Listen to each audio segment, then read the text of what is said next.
Bismillahirrahmanirrahim. Assalamualaikum warahmatullahi wabarakatuh.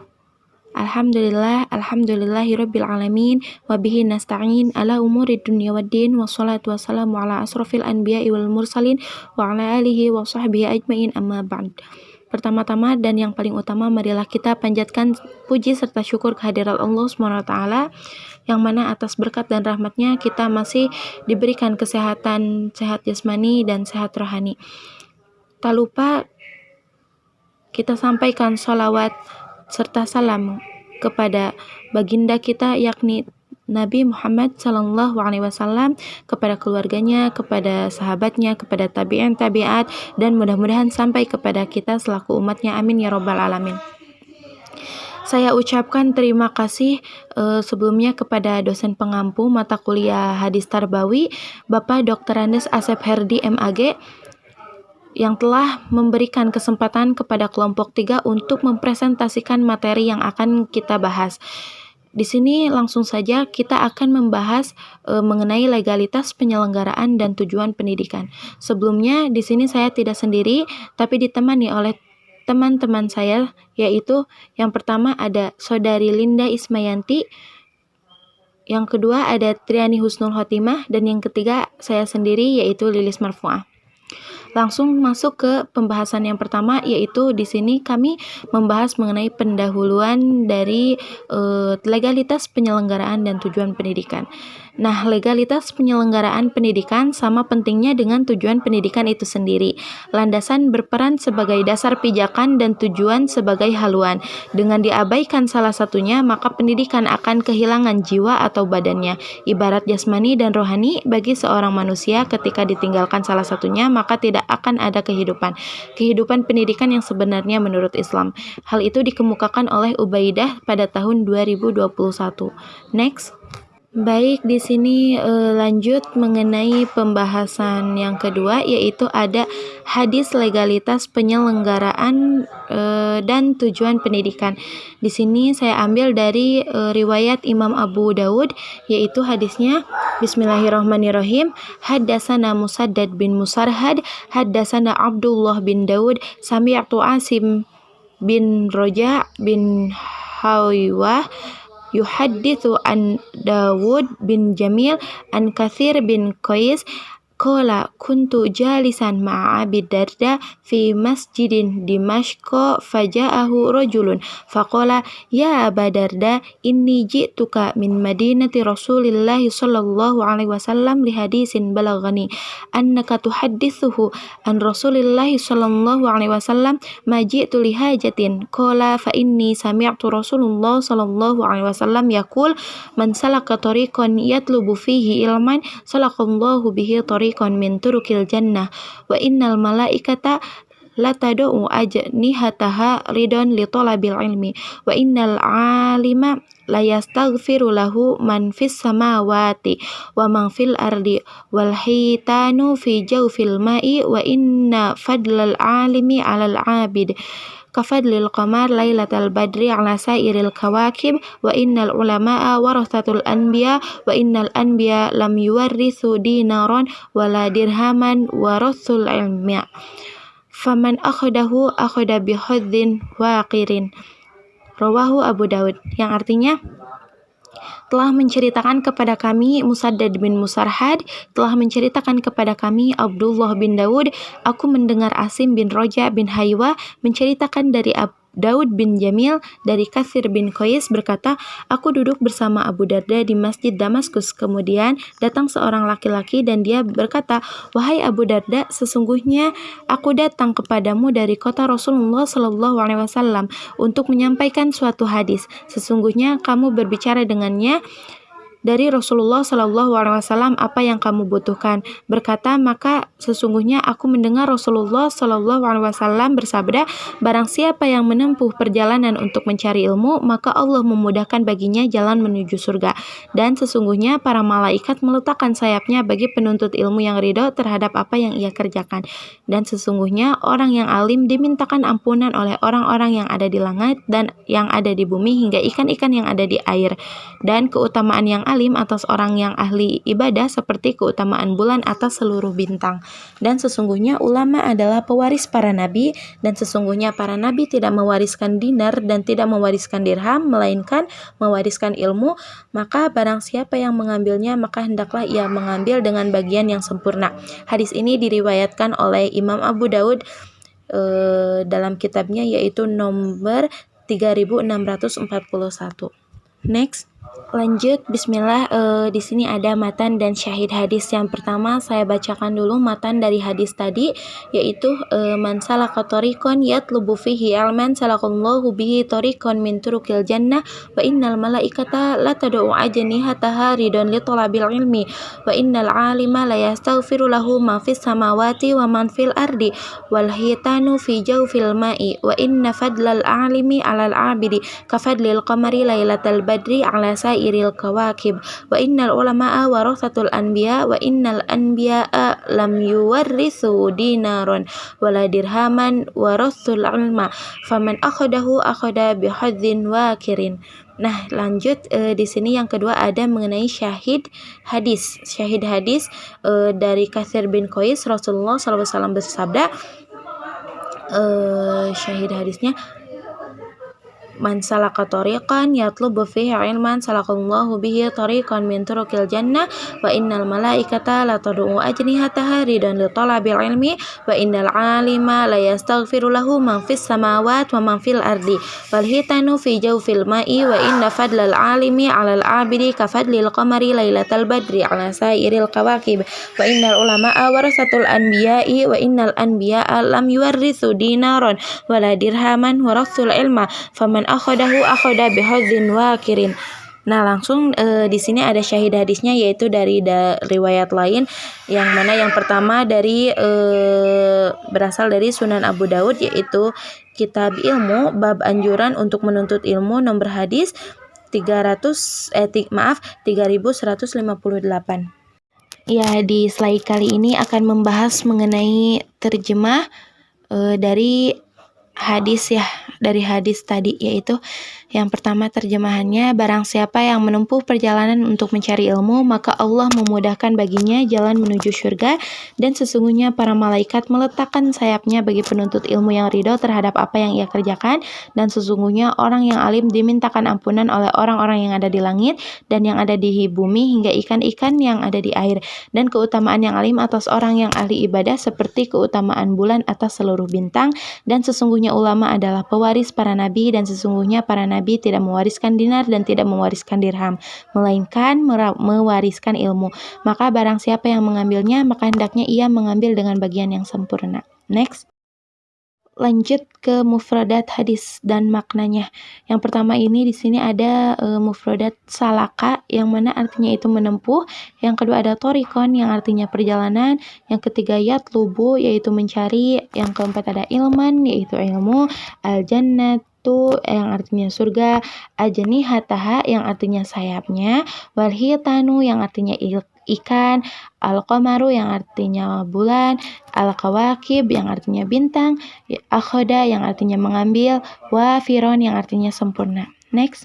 Nah, di sini ada maksud lafadz ya. Bismillahirrahmanirrahim.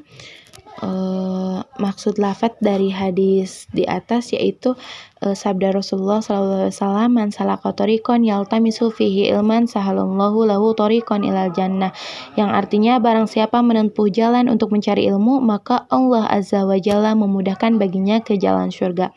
Nah, ilmu yang dimaksud dalam ilmu di sini itu yaitu ilmu syar'i, yang mana ilmu yang diturunkan oleh Allah kepada Rasulnya berupa keterangan dan petunjuk. Jadi ilmu yang dipuji dan disanjung adalah ilmu wahyu, yaitu ilmu yang diturunkan oleh Allah Subhanahu wa ta'ala. Nah, dalam hadis ini terdapat janji Allah Subhanahu wa ta'ala bagi orang-orang yang berjalan dalam rangka menuntut ilmu syar'i, yaitu berjalan menuntut ilmu mempunyai dua makna. Yang pertama itu menempuh jalan dengan makna fisik, yaitu berjalan kaki menuju majelis-majelis ulama. Yang kedua yaitu menempuh jalan dengan metode yang mana bisa mengantarkan seseorang untuk mendapatkan ilmu, seperti menghafal, belajar, membaca, menelaah kitab-kitab, menulis, berusaha untuk memahami apa yang dipelajari. Terus juga ada Allah akan memudahkan jalannya menuju surga. Nah, hal ini juga mempunyai dua makna, yaitu yang pertama, Allah SWT akan memudahkan masuk surga bagi orang-orang yang menuntut ilmu dengan tujuan mencari wajah Allah untuk mendapatkan ilmu, mengambil manfaat dari ilmu syar'i dan mengamalkan konsekuensinya. Yang kedua juga makna dari kata Allah akan memudahkan jalannya menuju surga tadi, yaitu Allah akan memudahkan baginya jalan ke surga pada hari kiamat ketika melewati sirat dan dimudahkan dari berbagai ketakutan yang ada sebelum dan sesudahnya. Terus juga Nabi SAW mengumpamakan para pengemban ilmu atau para ulama seperti bintang-bintang di langit yang dijadikan sebagai petunjuk dalam kegelapan. Jika bintang-bintang itu hilang dan sirna, maka alam semesta tentunya akan mengalami kehancuran. Nah, jika ilmu syar'i tetap ada di tengah manusia, maka manusia senantiasa berada di atas petunjuk, dan ilmu itu tetap ada selama para ulama masih ada. Jika para ulama dan orang-orang yang mengamalkannya sudah tiada lagi, maka manusia akan terjatuh dalam kesesatan. Next. Baiklah, di sini langsung mengenai pembahasan esensi hadis, yaitu secara takrif istilah dan takrif dilalah. Nah, secara takrif istilah, hadis mengenai legalitas penyelenggaraan dan tujuan pendidikan yang diriwayatkan oleh Imam Abu Daud ini termasuk hadis qauliyah, yang mana perkataan Nabi SAW. Hadis qauliyah adalah bentuk hadis perkataan atau ucapan yang disandarkan kepada Nabi Muhammad SAW yang berisi berbagai tuntunan dan petunjuk syara, peristiwa-peristiwa atau kisah-kisah baik yang berkenaan dengan aspek akidah, syariah maupun akhlak. Nah, dengan kata lain, hadis qauliyah yaitu sunnah Nabi SAW yang hanya berupa ucapan saja, baik dalam kenyataan, anjuran, perintah, dan cegahannya. Jadi hadis ini menurut takrif istilahnya itu karena ada perkataan sami'tu Rasulullah SAW. Next, lanjut ke di sini ada dilalah dari hadis tadi ya di atas, yaitu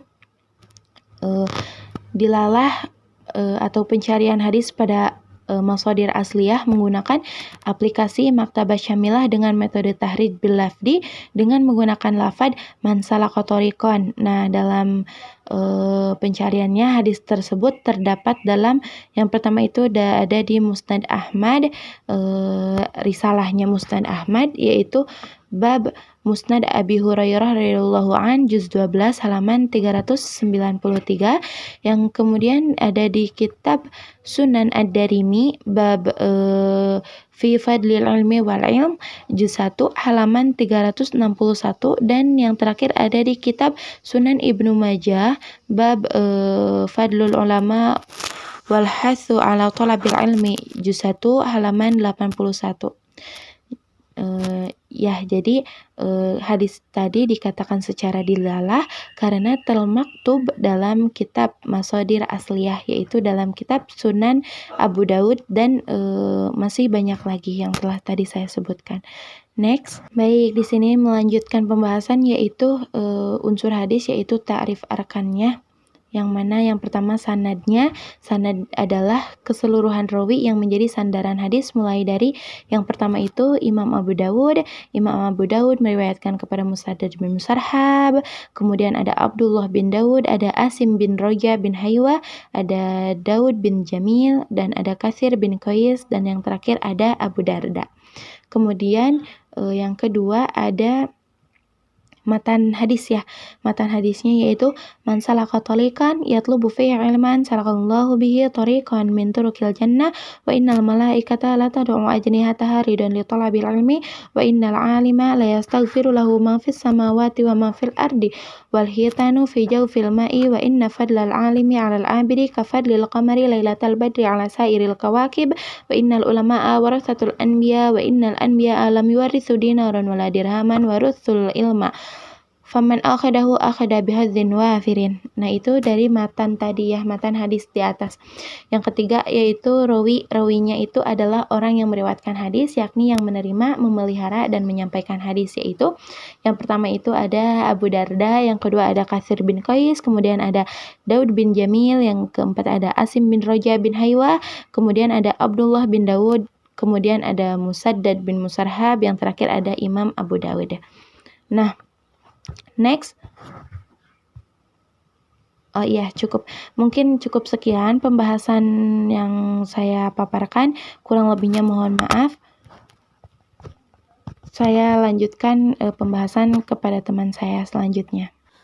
Bismillahirrahmanirrahim, saya Linda Ismayanti akan melanjutkan pembahasan materi yang selanjutnya yang telah dijelaskan oleh rekan saya. Baik, pembahasan yang selanjutnya di sini ada jenis hadis. Jenis hadisnya itu Sahih, Hasan, dan Dhaif. Nah, terus jenis hadis yang diriwayatkan oleh Abu Daud dan At-Tirmidzi di atas itu merupakan hadis sahih. Karena apa? Ya karena terdapat di dalam kitab Sahih Sunan Abu Daud karya Muhammad Nasiruddin Al-Albani jilid 2 halaman 654 nomor hadis 3641 pada bab anjuran untuk menuntut ilmu. Terus hadis ini juga merupakan hadis yang sahih gitu, karena terdapat pula dalam kitab Syarah Sahih Muslim karya Imam An-Nawawi jilid 1 halaman 90 nomor hadis 28 pada bab seruan kepada 2 kalimat syahadat dan syariat-syariat Islam. Jadi dapat disimpulkan jenis hadis ini yaitu hadis sahih. Baik, pembahasan yang selanjutnya kualitas hadis. Hadis di atas mengenai legalitas penyelenggaraan dan tujuan pendidikan dari segi matanya serta kualitasnya itu termasuk ke dalam makbul. Apa itu makbul? Makbul artinya hadis yang telah jelas kebenarannya yang diriwayatkan perawi. Terus makbul sendiri secara bahasa yang berarti yang dapat diterima gitu. Terus hukum hadis makbul adalah wajib dijadikan landasan dalil hukum dan diamalkan, serta di dalamnya telah terpenuhi syarat-syarat diterimanya suatu hadis dan dapat dijadikan hujjah, karena hadis tentang legalitas penyelenggaraan dan tujuan pendidikan itu sahih yang diriwayatkan oleh rawi-rawi itu yang adil, sempurna ingatannya atau dobit, terus sanadnya juga bersambung, terus tidak ada ilat atau cacat, serta tidak janggal atau bisa disebut syadz. Pembahasan yang selanjutnya ada tasih dan iktibar. Yang pertama ada tasih. Sebagaimana diketahui bahwa definisi syahih ialah hadis yang bersambung sanadnya yang diriwayatkan oleh rawi yang adil dan dobit dari rawi lain yang juga adil dan dobit juga, terus sampai sanad terakhirnya, dan hadis itu tidak janggal maupun tidak cacat. Dalam hadis mengenai legalitas penyelenggaraan dan tujuan pendidikan, pada pembahasan sebelumnya telah disebutkan bahwasannya hadis ini terdapat kualitas sahih makbul, atau dengan kata lain para rawinya sigot, matanya tidak bertentangan dengan Al-Quran, dan sanadnya muttasil atau bisa disebut bersambung. Yang kedua ada iktibar. Iktibar itu sendiri ya berarti mendapatkan informasi dan petunjuk dari literatur, baik kitab atau diwan yang asli gitu, bisa disebut ya Musanab, Musnad, Sunan, dan Sohih. Terus kitab syar dan kitab-kitaban yang memuat dalil-dalil hadis, serta mempelajari kitab-kitab yang memuat problematika hadis. Terus itu juga untuk mendapatkan hadis mengenai legalitas penyelenggaraan dan tujuan pendidikan ini dapat didapatkan gitu melalui website carihadis.com dan dari ensiklopedia kitab 9 Imam Hadis, dan terdapat dalam Sunan Abu Daud nomor 3157 dan nomor 3158.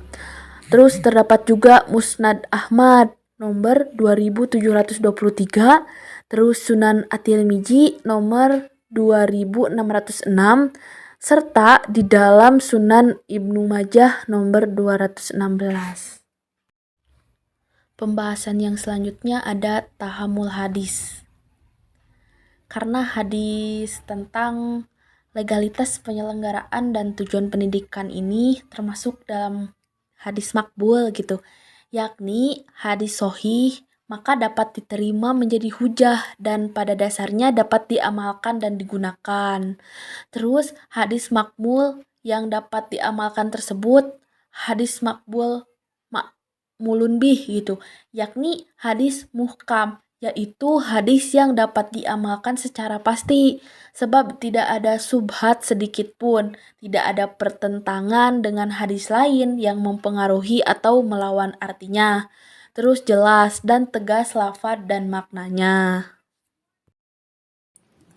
Bismillahirrahmanirrahim. Saya Triani Husnul Khotimah akan melanjutkan kembali materi yang telah disampaikan oleh rekan-rekan saya sebelumnya.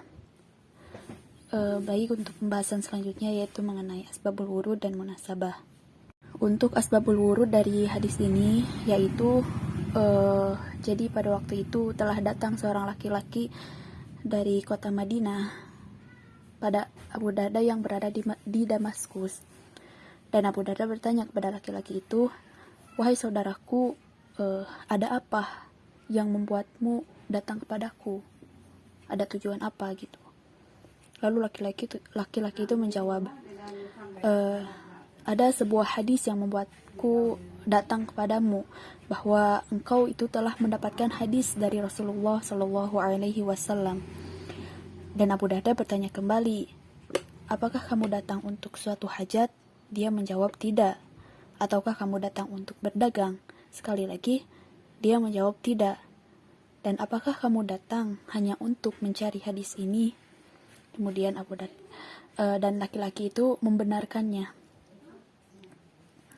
Dan Abu Darda berkata bahwasanya saya mendengar Rasulullah Shallallahu Alaihi Wasallam berkata, "Barang siapa yang menempuh perjalanan untuk menuntut ilmu, maka Allah akan memudahkan baginya jalan ke surga, dan sesungguhnya malaikat akan membentangkan sayapnya untuk orang yang menuntut ilmu karena dia ridho dengan apa yang diperbuatnya, dan bahwasanya penghuni langit dan bumi sampai ikan yang ada di lautan pun itu akan senantiasa memintakan ampun kepada orang yang pandai.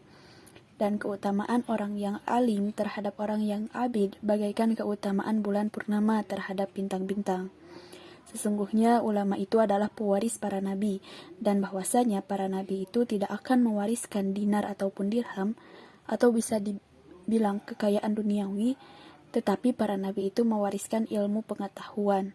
Maka barang siapa yang menuntut ilmu, maka ia telah mengambil bagian yang sempurna."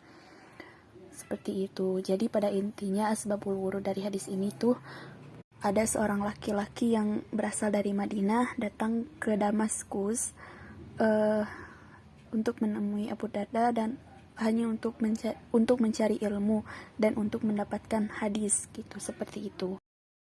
Yang kedua yaitu munasabah. Munasabah adalah ilmu yang menerangkan hubungan antara hadis dengan ayat, ayat dengan ayat, ataupun surat dengan surat yang lainnya. Nah, adapun munasabah hadis yang tadi dengan ayat Al-Quran, yaitu salah satunya terdapat dalam Quran surat At-Taubah ayat 122, bahwa Allah Subhanahu wa Ta'ala berfirman yang artinya, "Tidak sepatutnya bagi mukminin itu pergi semuanya ke medan perang. Mengapa tidak pergi dari tiap-tiap golongan di antara mereka beberapa orang untuk memperdalam pengetahuan mereka tentang agama dan untuk memberi peringatan kepada kaumnya apabila mereka telah kembali kepadanya, supaya mereka itu dapat menjaga dirinya." Nah, pada ayat tersebut Allah Subhanahu wa Ta'ala memberikan penjelasan secara eksplisit tentang tujuan pendidikan, yaitu agar dapat mengajarkannya kepada orang lain, mengajarkannya kepada kelompok masyarakat tempat di mana mereka hidup dan bersosialisasi. Jadi nilai tujuan tersebut yaitu agar masyarakat itu dapat menjaga diri mereka baik secara individu maupun kelompok. Dan adapun sabda Nabi Shallallahu Alaihi Wasallam menjelaskan yang bersumber dari Anas bin Malik. Ia berkata bahwa Rasulullah Shallallahu Alaihi Wasallam bersabda, mencari ilmu itu adalah kewajiban setiap muslim. Nah, hadis tersebut menunjukkan bahwa Islam itu mewajibkan kepada seluruh pemeluknya untuk mendapatkan pengetahuan, untuk mencari ilmu. Nah, Islam itu menekankan akan pentingnya pengetahuan dalam kehidupan manusia. Karena tanpa pengetahuan itu niscaya manusia akan berjalan mengarungi kehidupan ini bagaikan orang yang tersesat, yang implikasinya akan membuat manusia semakin terlunta-lunta kelak di hari akhirat. Dan Nabi Shallallahu Alaihi Wasallam juga menganjurkan umatnya untuk terus meningkatkan pembangunan diri manusia dengan terus mencari ilmu, karena orang yang berilmu itu akan ditinggikan derajatnya di hadapan Allah, dan dengan ilmu itu juga akan dimudahkan jalannya untuk menuju surga. Seperti itu. Next, pembahasan selanjutnya yaitu mengenai istinbat ahkam dan hikmah. Yang pertama, istinbat ahkam. Nah, ada sebuah hadis dari Anas bin Malik. Ia berkata bahwa Rasulullah Shallallahu Alaihi Wasallam bersabda, menuntut ilmu adalah kewajiban bagi setiap muslim, dan orang yang meletakkan ilmu bukan pada ahlinya, seperti orang yang mengalungkan mutiara, intan, dan emas ke leher babi. Hadis riwayat Ibnu Majah nomor 220. Nah, dalam hadis riwayat Ibnu Majah tersebut sudah jelas disebutkan bahwa menuntut ilmu itu merupakan kewajiban bagi orang Islam. Nah, kewajiban di sini itu mempunyai arti keabsahan dalam menuntut ilmu. Nah, jadi secara tidak langsung agama Islam itu sudah melegalkan menyelenggarakan pendidikan khususnya bagi kaum muslimin. Selain agama Islam, di negara kita, Indonesia juga sudah mewajibkan bagi para penduduknya untuk wajib belajar 9 tahun. Dari mulai SD, SMP, dan SMA itu yang wajibnya ya. Dan adapun tujuan pendidikan menurut hadis Nabi, tujuan pendidikan menurut hadis Nabi ini merupakan penegasan dan bentuk penguatan dari tujuan pendidikan menurut Al-Quran, yaitu untuk membentuk dan membina manusia secara pribadi dan kelompok agar mampu menunaikan fungsinya sebagai hamba Allah dan khalifahnya yang merupakan tujuan penciptaan manusia, seperti yang disebutkan dalam Quran Surat Al-Baqarah ayat 30 dan Quran Surat Az-Zariyat ayat 56. Nah, tujuan pendidikan Islam yang lainnya juga yaitu untuk memperoleh kebaikan dan kesejahteraan di dunia dan akhirat. Seperti itu. Selanjutnya ada hikmah yang dapat diambil dari hadis yang telah dibahas, yaitu yang pertama, ya Allah akan memudahkan jalan bagi orang yang menuntut ilmu. Nah, di dalam hadis ini ada janji Allah bahwa bagi orang-orang yang berjalan dalam rangka menuntut ilmu syar'i, maka Allah itu akan memudahkan jalan baginya menuju surga.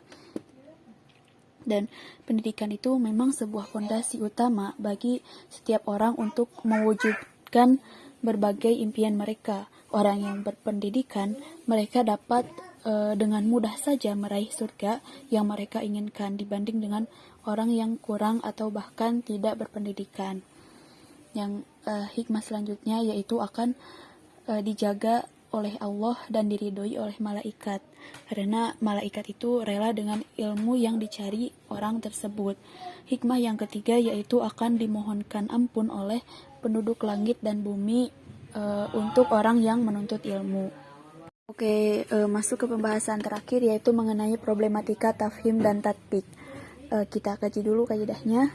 Jadi hadis yang makbul itu dari segi tatbiknya terdiri dari hadis makmul dan hadis ghairu makmul. Nah, hadis makbul yaitu hadis yang muhkam, mukhtalif, rojih, dan nasikh. Hadis muhkam itu hadis yang lafaz dan maknanya jelas dan tegas. Mukhtalif, ta'arud yang dapat dijamak. Rojih yaitu lebih unggul, dan nasikh yang terbelakang secara wurud. Nah, sedangkan hadis ghairu ma'mul adalah hadis yang mutasyabih, tanakud, dan marjuh. Nah, jadi berdasarkan kaidah yang tadi, maka tafhim dan tatbik hadis mengenai legalitas penyelenggaraan dan tujuan pendidikan yang tadi yang telah dibahas itu merupakan hadis yang makmul bih karena memiliki lafaz dan makna yang jelas atau hadis muhkam. Jadi dapat dipahami dengan jelas seperti itu. Kesimpulan dan implikasi.